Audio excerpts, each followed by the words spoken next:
5 خوبصورت احادیث۔ نمبر 1، جو شخص ہر وقت باوضو رہے گا اس پر جادو کا اثر نہیں ہوتا۔ نمبر 2، سود اور حرام کھانے والے کی دعا قبول نہیں ہوتی۔ نمبر 3، ہر فرض نماز کے بعد آیت الکرسی پڑھنے والے اور جنت کے درمیان صرف موت ہے۔ نمبر 4، جس نے اپنی نمازوں کی فکر چھوڑی اللہ نے اس کی فکر چھوڑ دی۔ نمبر 5، اللہ اس شخص کو آباد رکھتا ہے جو حدیث سن کر دوسروں تک پہنچائے۔ جن کو یہ علم ہو جائے کہ اللہ تعالیٰ بہت غور سے سنتا ہے، وہ اپنی کہانی پھر کسی اور کو نہیں کہتے۔ جب آپ کا دل درد سے بھر جائے اور آنکھوں میں آنسو آ جائیں تو اس رب سے چپکے چپکے باتیں کر لیا کریں۔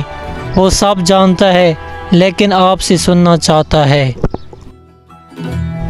کچھ کو فوراً دے دیتا ہے اور کچھ کی آواز کو شاید بار بار سننا چاہتا ہے، اور کیسے ہی خوش نصیب ہیں جن کی آواز کو وہ سننا چاہتا ہے۔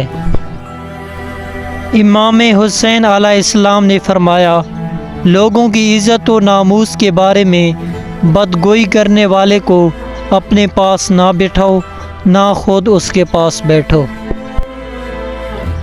امام حسین علیہ السلام نے فرمایا، حق کی راہ میں مرنا کتنا آسان اور آرام دہ ہے، اور عزت کی موت حقیقی زندگی ہے، اور ذلت کی زندگی بدترین موت کا پیش خیمہ ہے۔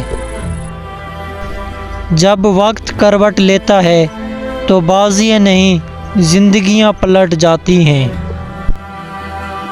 مٹ جاتے ہیں اوروں کو مٹانے والے، لاش کہاں روتی ہے، روتے تو ہیں دفنانے والے۔ جس سے محبت کرتے ہو اس کے ساتھ بحث نہ کرو، یعنی بیکار کی بحثیں محبت کو ختم کر دیتی ہیں۔ بیٹی کی شادی کرنا مشکل نہیں، بیٹی کا گھر بسائے رکھنا مشکل ہے۔